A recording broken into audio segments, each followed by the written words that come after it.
said, well, it's not like I'm going to be I don't absolutely know. the I'm hardest thing stuck. to In a way, for a Disney movie, it was kind of We made them very nervous, obviously. I wonder sometimes if there's a virtue also in being outside Los Angeles, and I'm thinking about Leica, Graham. Do you think that the fact that you guys are kind of far away ever helps in your creative process? Definitely. I think everyone sees it in the movies we make. There's a lot of Portland that kind of creeps into those movies. It's just part of the culture and sort of the eclectic mix of people up there. And it's funny thinking of like studio intervention. I mean, we're in a weird, unique spot in that we really kind of have Travis Knight to deal with, but we don't really have much beyond that, so we kind of work fairly closely with Travis. And for the most part, I mean, I've worked as a story artist on Coraline, Paranorman, and now the Boxtrolls, and we're kind of mostly left to our own devices, but every now and again, Travis will step in and say, you know, you need this or that. And I specifically remember on the Boxtrolls, we had, in one of the early iterations, we had this great fish out of water sequence with Eggs, our main character, and he was at a tea party with Winnie's parents. And it really worked great, and it was one of the few things on those early screenings that for the studio was working great. Everybody agreed it was a really good scene. But as the movie began to evolve, Travis came in at a certain point and said, you guys, much as we all love it, we need to rework, make that moment bigger. It has to be a bigger moment. It just needs to, for the whole film, needs to balance it a little better. So we went back to the drawing board and came up with, Tony and I thought, really clever idea of doing a whole big ballroom dancing scene, which ultimately became the absolute hardest thing we had to do in the movie. But we didn't know that. Neither Tony and I were really sort of stop motion guys at heart, so we didn't quite recognize the logistical pain it was going to cause in all the departments. But it was what Travis had sort of pushed us into doing. So it was one of those moments where it was kind of nice that he had sort of seen it from a big picture perspective, because we were so in the trenches of the story. And that moment became something really special because of that. Did you ever have a moment where your crew said, look, guys, cool idea, we can't do that? To their credit, they've never sort of said that to our faces. Yeah. But there's been a lot of those moments. Yeah, there's, you know, you hear a little bit of conversations around the water cooler. Nobody wants to be that person, I think. That dance sequence was one of those moments where, you know, as I'm sure you guys do in your process, we have those sequence breakdown meetings, and that's when all the heads of the departments get together in a room and we go shot by shot, and everybody divvies up the workload, who's going to do what. And those meetings are always, can be contentious or whatever, but there's always a lot of energy. Everybody's amped up to kind of, they've all done their homework coming into the room. They know how they're going to attack certain problems and how they're going to. We have a real bizarre setup too, where because we're this stop motion studio, we've got this mix of futurists and Luddites all together sharing the same parking lot, and it is always a bit of a, you know, it's friendly, but it is a bit of a competitive thing as whether it's going to be practical or whether it's going to be digital. It all has to fit. Whatever's going to fit the style of the film usually wins. Anyway, there's always a little bit of battling.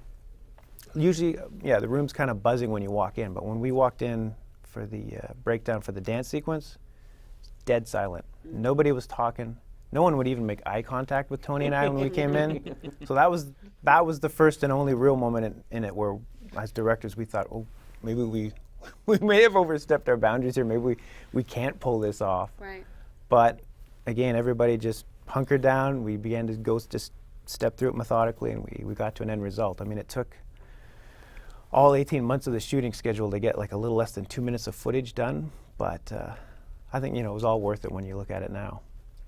I think that's a common thing in animation. Is like anytime nobody wants to be that person to say no. You know, everybody loves the challenge, and I know it's that case at our studio as well. That you know they'll tell us if it's going to be difficult, but they'll generally never say we can't do it. It's a lot of times it's like, okay, give us a minute to figure it out, but we'll get it done. You know, and it's I think that's kind of like everybody in animation. They just want to do the best job they can and put the best story up on film. They'll ask you if it's important to you because exactly. Like, is it really important that it's at night because the light is going to be much harder to execute?